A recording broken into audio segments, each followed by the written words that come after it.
ఓం సాయిరామ్ సమర్థ సద్గురు సాయినాథ్ మహారాజ్ కి జై. మన సాయి బిడ్డలందరికీ నమస్కారం ఫ్రెండ్స్. ఎలా ఉన్నారండి? అందరూ బాగున్నారు కదూ? ఈరోజు సాయినాథుని సందేశం ఏంటి అంటే, బిడ్డ ఒంటరిగా విను, నీతో నీ బాబా ఈరోజు మాట్లాడే తీరాలి.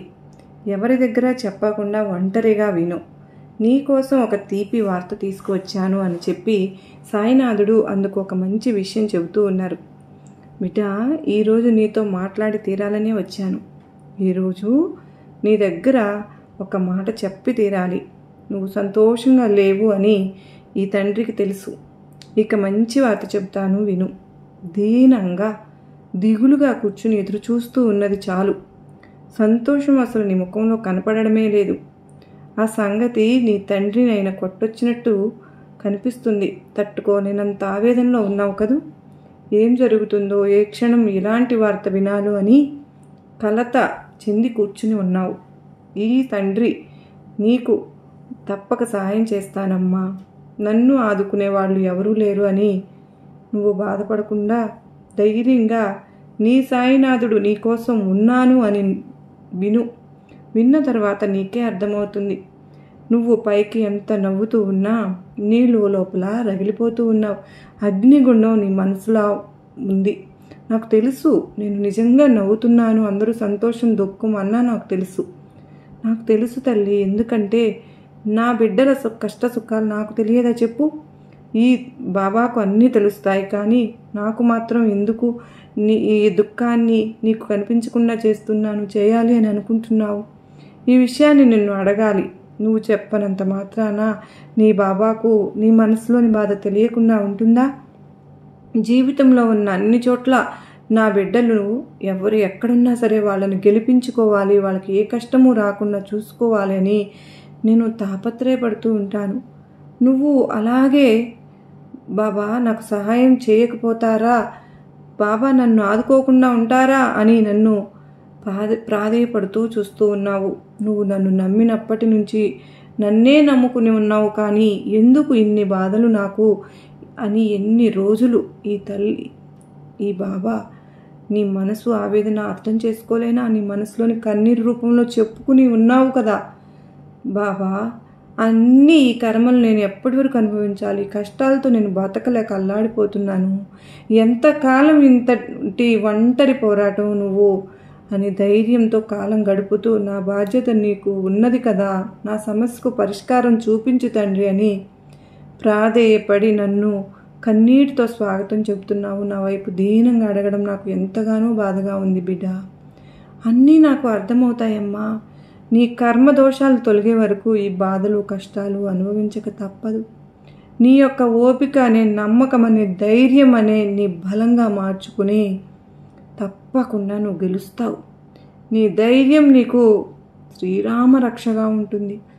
దేనికి కూడా భయపడకుండా నా తల్లి నాకు అండగా తప్పకుండా నా బాబా ఉంటారు అని నా తల్లి ఎదురు చూస్తుంది. ఎలాంటి శత్రు భయం అలాగే భీతి లేకుండా నా బాబా నన్ను కాపాడుతారు, గెలిపిస్తారు, నా బాబా నన్ను రక్షించి నన్ను గెలిపిస్తారు అని అనుమానం లేకుండా నమ్మకంగా ఉన్నావు. ఇప్పుడు నువ్వు అనుభవిస్తున్న కష్టం నీ జీవిత కాలానికి ఒక పెద్ద పరీక్ష. అతి త్వరలో నీకు సంతోషం రాబోతుందమ్మా. అతి త్వరలో నీకు ఆనందం రాబోతుంది తల్లి. ఈ బాబా చెప్పిన మాట వింటావు కదూ? సంతోషంగా తప్పకుండా విన్నావు అంటే నీకే తెలుస్తుంది. ఒక్క విషయం నువ్వు మనసులో గుర్తుంచుకోవాలమ్మా. ఈ లోకంలో దేని మీద కూడా ఆశ అనేది ఉంచుకోవద్దు. అది బంధమైనా సరే, ఏదైనా సరే, వస్తువైనా, దేనినైనా సరే నువ్వు ఎక్కువగా అభిమానించవద్దు. అలా అభిమానించి అది దక్కలేదు అంటే తీరని బాధతో నీ మనసు ఎంతగానో కుంగిపోయి బాధపడుతుంది. ఏదైనా సరే తట్టుకోగల మనోధైర్యాన్ని పెంచుకో. కష్టం వచ్చిందని, బంధం దూరమైంది అని బాధపడవద్దు.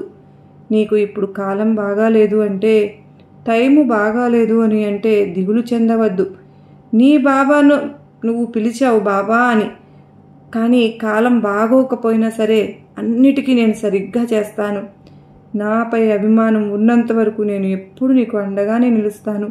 నీ యొక్క కాలం బాగాలేదు, సమయం సరిగ్గా లేదు అన్నా కూడా ఆ సమయాన్ని అయినా సరే నేను సరిచేసి నీకు సాయం చేస్తాను. నీ బాబా స్మరణ నన్ను ఎప్పుడు కూడా నీ చుట్టే తిప్పేలా చేస్తుందమ్మా.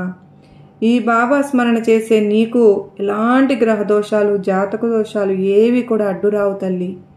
నన్ను వెతుక్కుంటూ నా దగ్గరకు వస్తున్నావు. నీ దగ్గర ఉన్న అతి మంచి గుణం ఏమిటో తెలుసా అమ్మా? నీకు ఎవరైనా సరే చెడు చేసినా కూడా, నిన్ను నొప్పించినా కూడా వాళ్ళని బాధ పెట్టాలి అని అనుకోవు. నీలో నువ్వే బాధపడి వాళ్ళకు బాగా అనేదే లేకుండా, అసలు బాధ లేకుండా వాళ్ళ మీద సానుభూతి పెంచుకుంటున్నావు. దానివల్లనే నువ్వు ఎక్కువగా దగ్గర అయిపోతున్నావు. అవమానించిన వారని వాళ్ళని నువ్వు శాపనార్థాలు పెట్టవు. ఏ రోజును కూడా వాళ్ళు చెడిపోవాలని మనసులో కూడా తలుచుకోవు. ఇది ఎంత మంచి గుణమో తెలుసా తల్లి? అందరూ నిన్ను అవమానించినా, హేళన చేసినా నా దగ్గర మొరపెట్టుకుని బాధపడతావు తప్పితే వాళ్ళకైతే ఏది తలపెట్టు, వాళ్ళు నాశనం అవ్వాలి ఇలాంటివి నీ నోటి గుండా రావు. ఈ విషయాన్ని నేను ఎక్కువగా నాకు ఆనందాన్ని కలిగజేస్తుంది తల్లి. ఆనందం కలిగిస్తూ ఉంటుందమ్మా. మామూలుగా ఎవరైనా సరే చెడు తలపెడితే వాళ్ళు నాశనం అయిపోవాలి, బాగుండకూడదు అని శాపనార్థాలు పెడతారు. వాళ్ళల్లో నువ్వు విభిన్నమైన బిడ్డవు. ఈ యొక్క మాటలు వింటున్న నువ్వు మంచి మనసు గల బిడ్డవు కనుకనే నేను నీకు ఇంత ఓపికగా చెబుతున్నాను. అందరూ హేళన చేసినా సరే, అవమానించినా సరే నా దగ్గర మొరపెట్టుకుని బాధపడతావు తప్పి ఎవ్వరినీ కూడా ఏమీ అనవు. నన్నే నమ్ముకున్న నిన్ను చెయ్యి వదలకుండా నిన్ను రక్షిస్తాను. హేళన చేసే వాళ్ళందరూ కూడా తప్పు తెలుసుకుని నీ యొక్క స్వచ్ఛమైన మనసును చూసి నిన్ను వెతుక్కుంటూ రాబోయే కాలం అతి త్వరలో ఉంది. దిగులు, బాధ అన్నింటినీ దూరంగా విసిరిపడేసి సమయం నీకు అనుకూలంగా మారుతుంది. చీకటి నుంచి వెలుతుల్లోకి రా, అన్నీ మంచిగా ఉంటాయి. దేని గురించి కూడా నువ్వు ఆలోచించవలసిన అవసరం లేదమ్మా. నీ జీవితంలో ఇక సంతోషం మాత్రమే నిండి ఉంటుంది. దానికి నేను మాట ఇస్తున్నాను. నీ జీవితాన్ని తీర్చిదిద్ది నీకు అద్భుతంగా ఆనందం శాశ్వతంగా చేసేలాగా చేసే బాధ్యత నాదే. బిడ్డా, నమ్మకంగా నన్ను కొలిచావు. నీకు నేను నమ్మకంగా వాగ్దానం ఇస్తున్నానమ్మా. ఈ వాగ్దానాన్ని తప్పక నేను నిలబెట్టుకుంటాను. పూర్వజన్మల రుణానుబంధం వల్లనే నేను దగ్గరయ్యాం బిడ్డా. నన్ను నువ్వు పూజించగలుగుతున్నావు. జ్ఞాపకాలు కత్తి కంటే ప్రమాదకరమైనవమ్మా. కత్తి ఒకసారే చంపుతుంది, కానీ జ్ఞాపకాలు ప్రతి క్షణం గుచ్చి గుచ్చి చంపుతాయి. అలాంటి జ్ఞాపకాల వల్ల నువ్వు సగం చచ్చిపోతున్నావు. ఇక నీతో ఉన్నవారు ఎవరు, ఎలాంటి వారు అనేది నీకు తెలిసేలాగా నేను చేస్తాను. నీ పూర్వజన్మ సుకృతం వల్లనే నన్ను పూజించిన అనుగ్రహం పొందావు. నీకు నేను ఒక విషయం చెప్పనా తల్లి? ఇది జీవితంలో ఎంతగానో నీకు ఉపయోగపడుతుంది. నీకు అందని దానికోసం ఆశపడవద్దు, నచ్చని దానికోసం కష్టపడవద్దు. నీకై కష్టపడి వారిని మర్చిపోవద్దు. నిన్ను ఇష్టపడే వారిని నీ జీవితంలో ఎప్పుడు కూడా అసలు వదులుకోవద్దు. అది నీ బంధమైనా, నీ స్నేహితులైనా, నిన్ను ఇష్టపడే వాళ్ళైనా సరే, నీకు నచ్చిన దైవమైనా సరే ఎప్పుడు కూడా వదులుకోవద్దు. నీ మనసుకు సరి అనిపించింది చేసుకుంటూ వెళ్తూ ఉండు. మనసు ఒప్పుకోకుండా ఇది అన్యాయం, అధర్మం అంటే దాన్ని చిటికిన వేలుతో కూడా తాకవద్దమ్మా.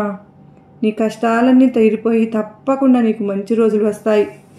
ఈ బాబా నీకు వాగ్దానం నిజం చేస్తాను తల్లి. నీకు నచ్చిన బంధం, నీకు నిజాయితీగా ఉన్న బంధంతో నువ్వు ఎప్పుడు కూడా నిజాయితీగా ఉండు. అన్ని విషయాలు పంచుకో, వారి మంచి కోరుకో.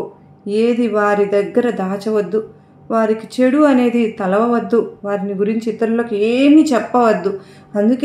అందుకే నీకు ఇష్టమైన వారి బంధం గట్టిగా మలచుకోవాలి. మరొక విషయం చెప్పనా? వింటావు కదూ బిడ్డ? ఈ లోకం గురించి, మనుషుల గురించి ముందుగానే నీ పిల్లలకు తెలియపరచు. వాళ్ళు కూడా నీలాగా బాధపడకుండా ఉండాలి అంటే ముందుగానే వారికి అన్నీ తెలిపాలి. ఈ లోకం ఎలా ఉంటుంది, మనుషులు ఎలా ఉంటారు అని తెలపాలి. అన్ని విషయాలు చెప్పాను కదా, గుర్తుంచుకుని నడుచుకో, ఆచరించు. తప్పకుండా నీకు ఈ బాబా నీకు తోడుంటాను. నీకు నా ఆశీర్వాదములు ఇస్తున్నాను బిడ్డ అని చెప్పి సాయినాథుడు అత్యద్భుతమైనటువంటి ఆ సందేశం ఎంత మాత్రమే కాకుండా, బిడ్డ నీ బంధువులతో నీతో చక్కగా ఉండాలి అన్నా కూడా నువ్వు కాస్తంత తగ్గాలి తల్లి. నువ్వు మాటలు ఎవరు చెప్పినా వినడం ఆపే. ఎవరైనా ఏదైనా చెప్పడానికి వస్తే నా వాళ్ళ గురించి నాకు తెలుసు, నువ్వేం చెప్తావు అని వాళ్లకు ఎదురు క్వశ్చన్ వేసి పంపించు వాళ్ళను. అంతేకాని వారు చెప్తున్నారు కదా అని వినుసొబ్బుగా ఉన్నాయి కదా అని మాటలు విని చెవులను అప్పగించకు. నీ జీవితాన్ని చక్కగా ఉంచుకో, నీ బంధాలను మంచిగా కాపాడుకు. నీ జీవిత భాగస్వామి సోదరులైనా కావచ్చు, ఎవరైనా సరే కావచ్చు అమ్మా, నీ దగ్గర స్నేహితులు అయినా సరే, కలిసి వ్యాపారం చేసేవాళ్ళైనా సరే, ఒక చోట ఉద్యోగం చేసేవాళ్ళైనా సరే, ఎవరైనా కావచ్చు, బంధువులైనా సరే, ఇద్దరు వ్యక్తులు సంతోషంగా ఉంటే ఎదుటి వ్యక్తి, మూడవ వ్యక్తి కుళ్ళుబోత్తనంతో మీ మధ్య చిచ్చు పెట్టే అవకాశాలు ఉంటాయి. కనుక జాగ్రత్తగా నువ్వు ఉంటావు అని చెప్పి, ఉండాలి అని చెప్పి ఈ సాయి చెబుతున్నాను. నువ్వు బిడ్డ, ఈ సాయి ఆశీర్వాదాలు నీకు ఎప్పుడు ఉంటాయి. నీకు చీమంతా కూడా హాని కలగకుండా ముందే కలగబోతుందని తెలిసిన వెంటనే పరుగున వచ్చి నీ సాయి నిన్ను హెచ్చరిస్తున్నాను. ఆ చిక్కుల్లో నుండి పక్కకు తప్పిస్తున్నాను. నువ్వు ఎప్పుడు కూడా ధైర్యంగా ప్రశాంతంగా ఉండు. నీ సాయి అండ నీకు ఎప్పుడు కూడా ఉంటుంది. నీ సాయి చెప్పిన మాటలను గుర్తుంచుకో బిడ్డ అంటూ సాయినాథుడు ఒక అత్యద్భుతమైన సందేశాన్ని మనకు అందించారు కదా ఫ్రెండ్స్. ఈ సందేశంలో ఎంతో ఆంతర్యం ఉంది కాదు, మీకు నమ్మకాన్ని ధైర్యాన్ని కలిగించింది కాదు. మరొక అద్భుతమైన సందేశంతో మీ ముందుంటానండి. అంతవరకు అందరూ బాగుండాలి, అందరిలో నేను ఉండాలి అని మనస్ఫూర్తిగా బాబావారిని కోరుకుంటూ సర్వేజన సుఖినో భవంతు.